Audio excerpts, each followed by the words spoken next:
Existe um tipo de esforço que não se vê, mas sente-se. Um esforço que nós já consideramos tão normal que já nem é visto como um esforço. Chama-se fazer tudo certo.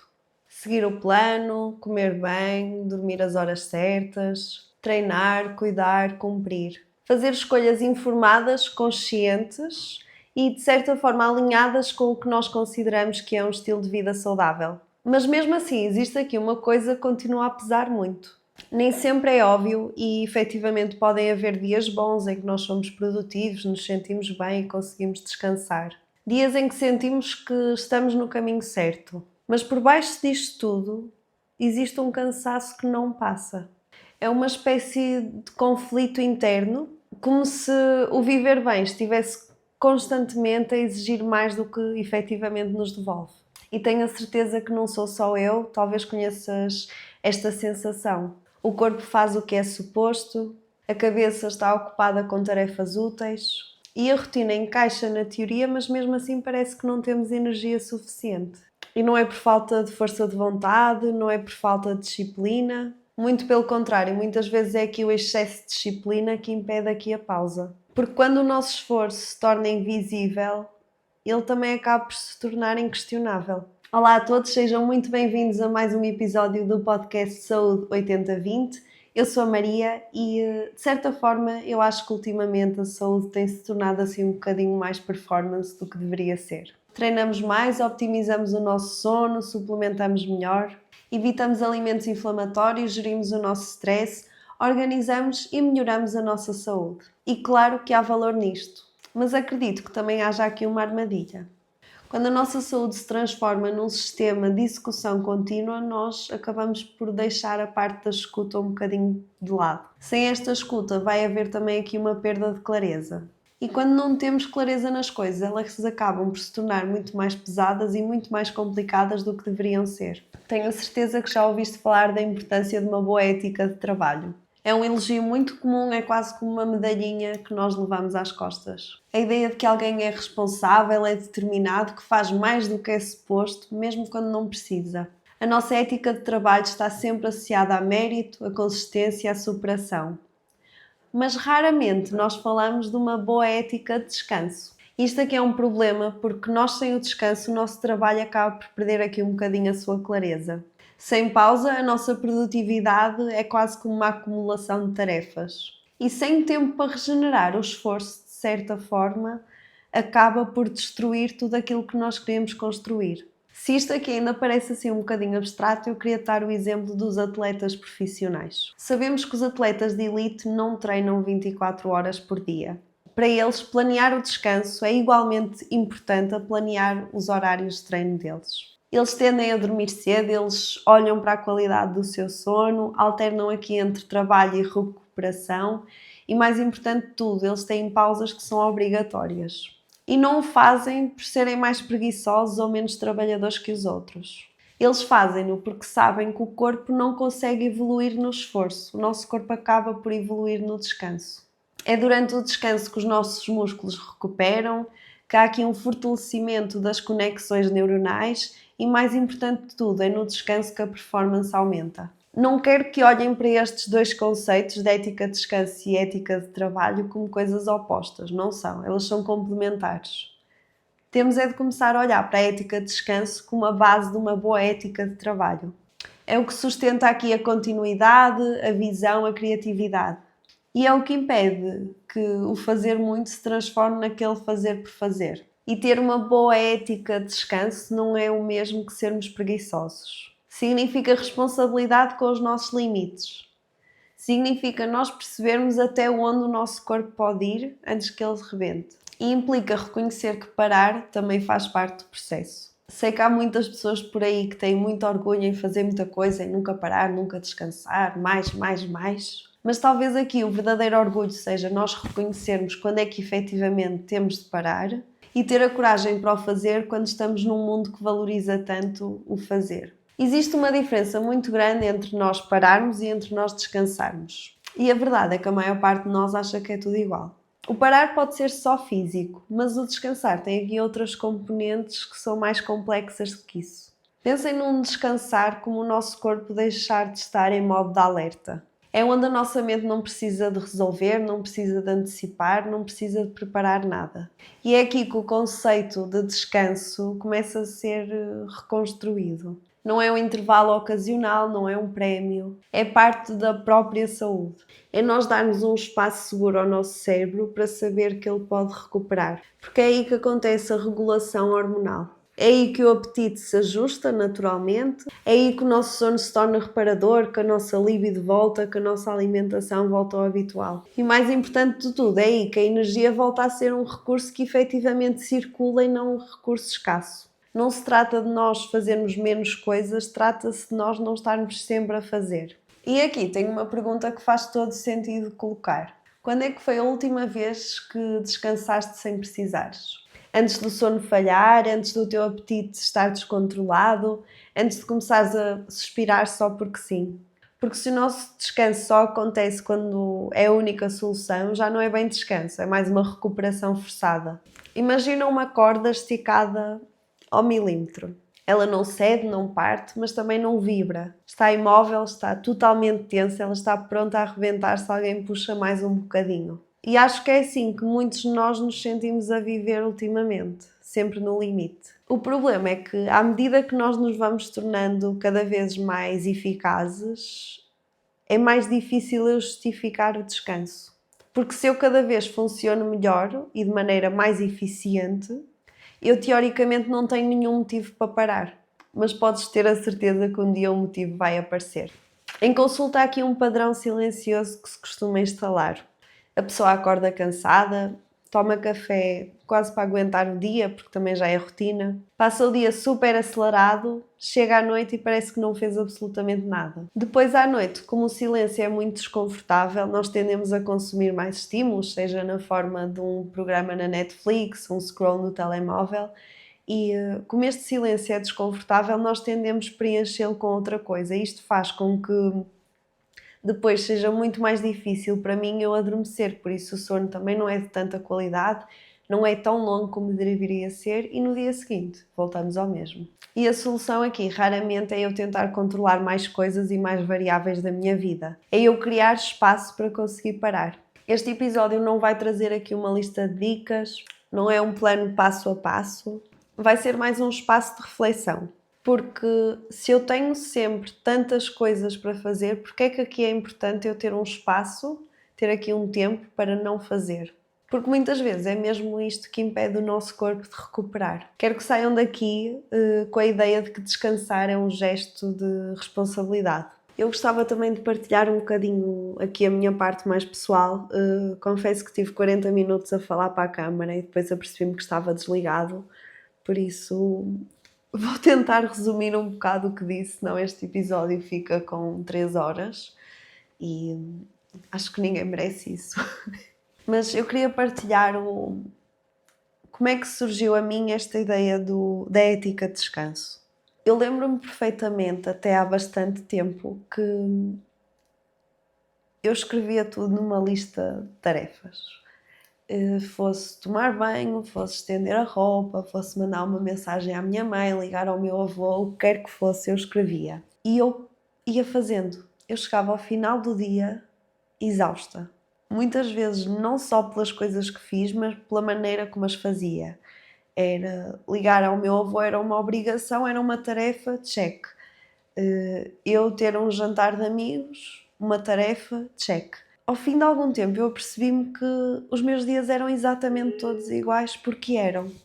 Não havia grande variação, todas as tarefas eram tratadas com o mesmo rigor, com a mesma disciplina, está na lista, é para fazer, está feito, acabou. Mas parecia que eu estava a viver constantemente neste modo de execução, ok? De fazer, fazer, fazer. E eu também me apercebi que eu, em teoria, eu estava com um estilo de vida excelente, ok? Eu dormia às 8 horas, até dormia bem, fazia o que conseguia pelo meu stress, eu treinava todos os dias, eu comia muito bem. Eu, em teoria, seguia aqui um estilo de vida perfeito, vá, e eu sentia-me super mal. E era muito frustrante porque eu olhava para os meus hábitos, eu olhava para as coisas que supostamente me deveriam dar mais energia E eu sentia que elas me estavam a falhar. Eu sentia que era a estrelinha diferente, que isto funciona com toda a gente, menos comigo. E em vez de dar um passo atrás e perceber, ok, o que é que não está a correr tão bem aqui, eu pensei, se calhar eu não estou a fazer o suficiente.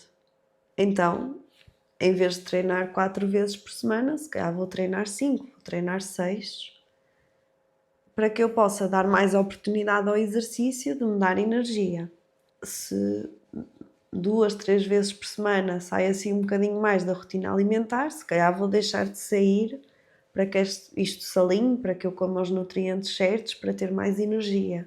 E à medida que eu fazia isto, o mais interessante é que eu não me sentia com mais energia de todo, sentia-me cada vez mais exausta, mas a minha volta as pessoas iam notando. Iam notando de, ok, olha, a Maria não faz um único dia de pausa de treino. É a pessoa que está sempre no ginásio.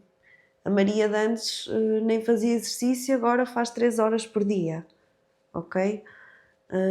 A Maria é a pessoa que não come nos jantares porque já comeu antes, ou traz a sua marmita, ou só pede uma alface, ou o que for.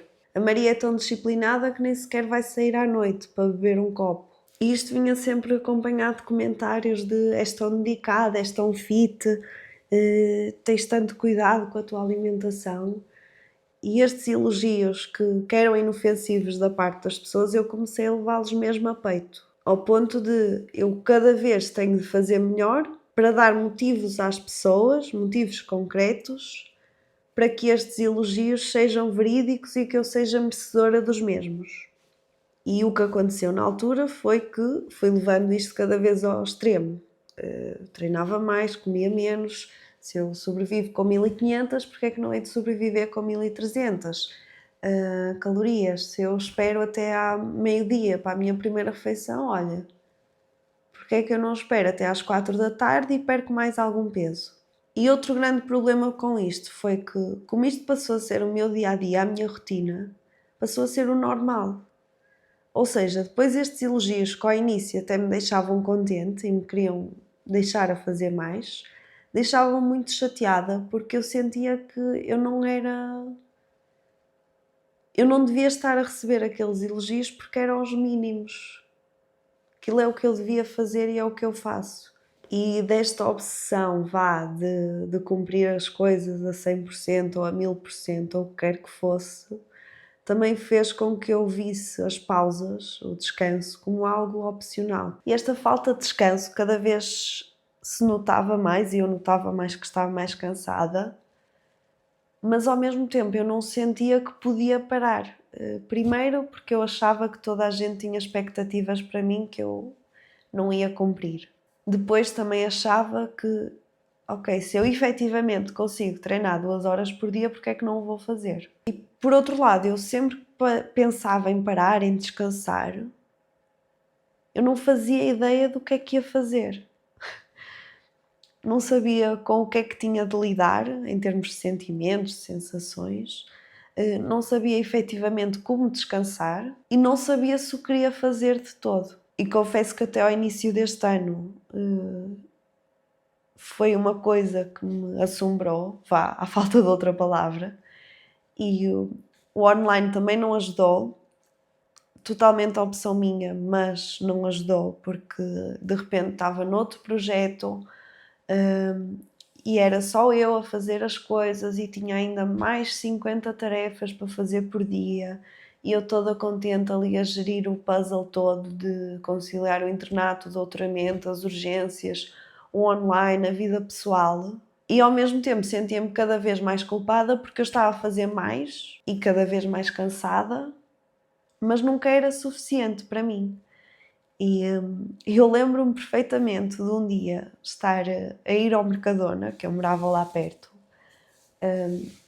Eu estava a ir para lá e eram para aí 5, 6 da tarde, tinha acabado o dia de trabalho, ainda ia ter uma consulta à noite, ainda tinha de entregar uns planos de ação, sei que tinha uns posts para agendar e ainda ia fazer cardio. Já tinha treinado de manhã, mas não era o suficiente, então ainda tinha de ir fazer o cardio à tarde.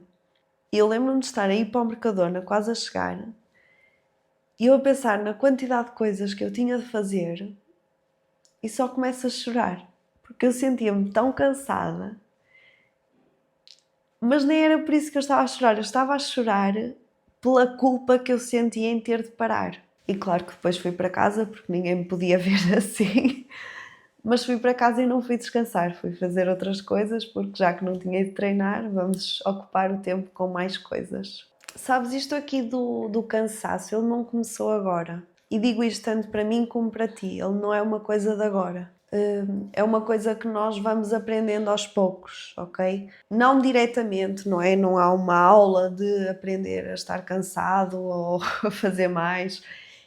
Nós fomos aprendendo porque ao longo do tempo sempre fomos glorificados e valorizados por fazermos mais coisas. Aprendemos desde pequenos que é bom ajudarmos, é bom sermos prestáveis e que não podemos dizer que não quando os outros precisam de ajuda.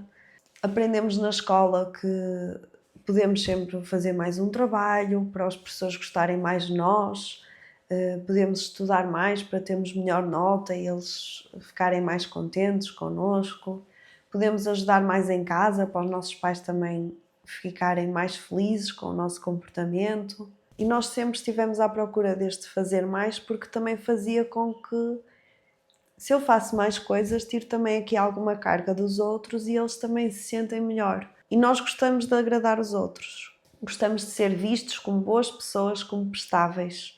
Mas muitas vezes este eu ser uma boa pessoa é eu também abdicar um bocadinho de mim e do meu descanso. Nós aprendemos isto quando nos dizem que somos maduros, por não reclamarmos, quando nos chamam responsáveis porque estamos sempre dispostos a ajudar, quando nos elogiam por sermos tão despachados. E nós adoramos isto, nós queremos continuar a sentir isto, nós adoramos que as pessoas achem isto sobre nós. Mas depois isto vai se tornando a nossa identidade, a que resolve, a que faz as coisas, a que ajuda. E se reparares, todos estes verbos são de fazer coisas. Por isso, quando eu tenho esta identidade, quem faz, eu não posso agir contra a minha identidade, não é? Por isso o descanso, fica para depois, porque o meu foco principal é aqui fazer as coisas. Nós já sabemos o que é cuidar de nós. Nós sabemos que temos de fazer exercício, sabemos que temos de comer de forma saudável, sabemos que temos de dormir 8 horas, sabemos que o nosso stress tem de estar sob controle.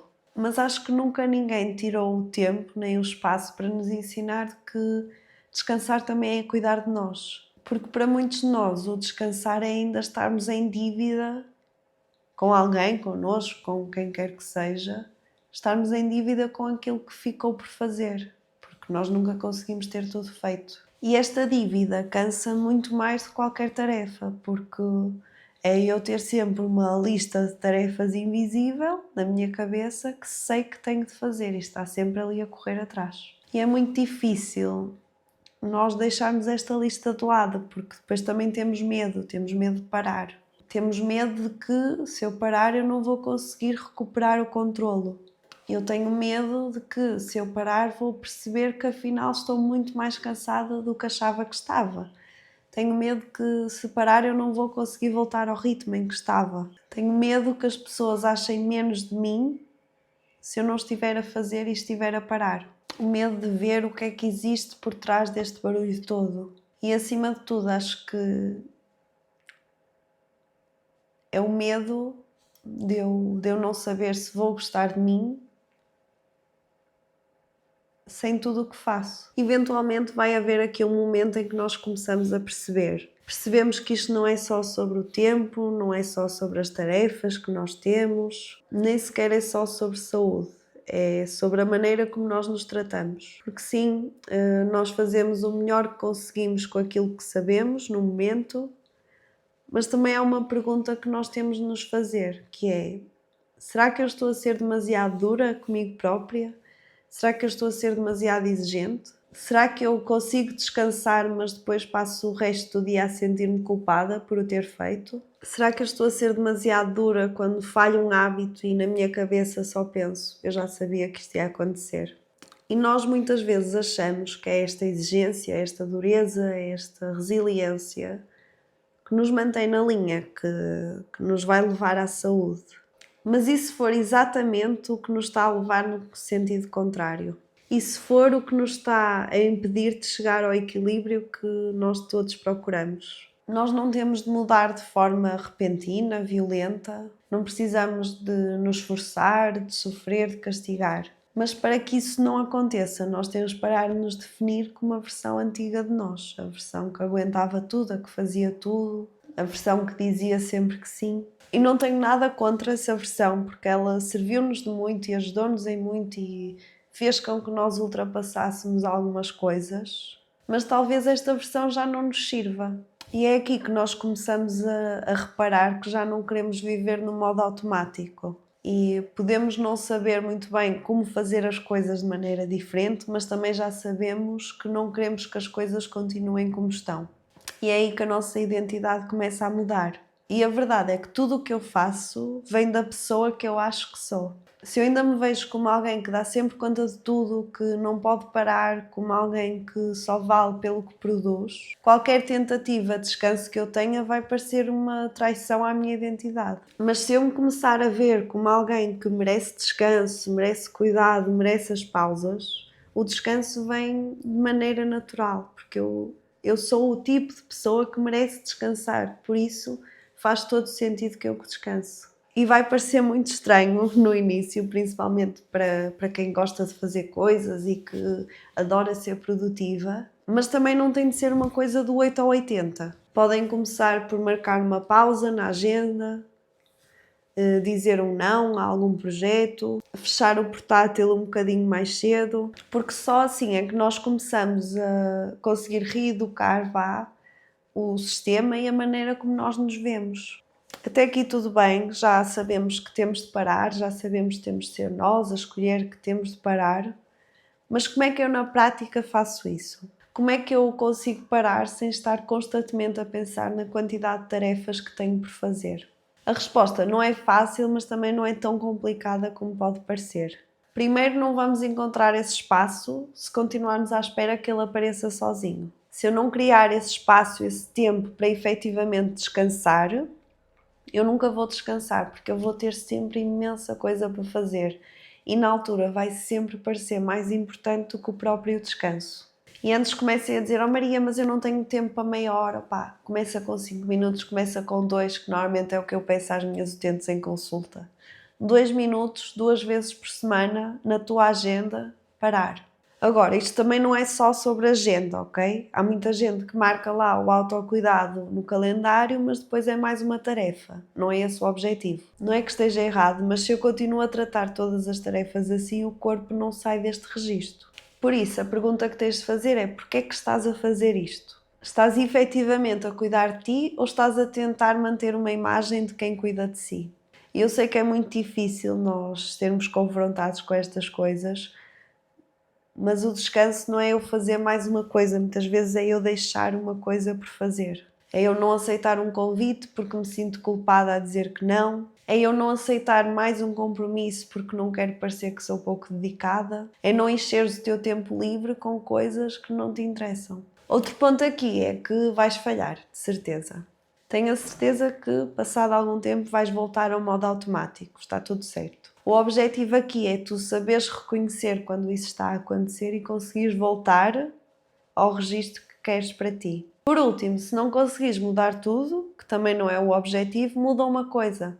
Diz que não uma vez. Escolhe um momento do dia em que não estás nem a produzir nem a corresponder a expectativas. Um momento em que não estás a compensar, não estás a justificar nada, só estás a existir. Porque também tens muito valor mesmo quando não fazes absolutamente nada. Quero que saias deste episódio com 2 perguntas. Não é para responder agora, quero só que penses nelas. Em primeiro lugar, o que é que estás a evitar ao manter-te sempre tão ocupada? Há alguma coisa que não queres sentir? Há algum medo que se torna assim mais claro quando paras? E em segundo lugar, o que é que poderia mudar se descansasses antes de chegar ao limite? O que é que poderia melhorar no teu corpo, nas tuas relações, no teu trabalho, se não esperasses pela exaustão? Se alguma parte deste episódio te fez pensar, gostava que o partilhasses com alguém que anda sempre no mesmo registro. Aquela pessoa que nunca para, que está sempre disponível para os outros, aquela pessoa que nunca se queixa.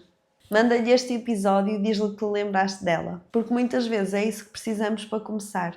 Precisamos que alguém veja o nosso cansaço, e que nos diga que ele é válido. Por último, gostava de te perguntar o que é que para ti torna o descanso tão difícil. Escreve nos comentários porque o descanso também se aprende. E muitas vezes o primeiro passo não é parar, é validar que isso também é saúde. Até à próxima!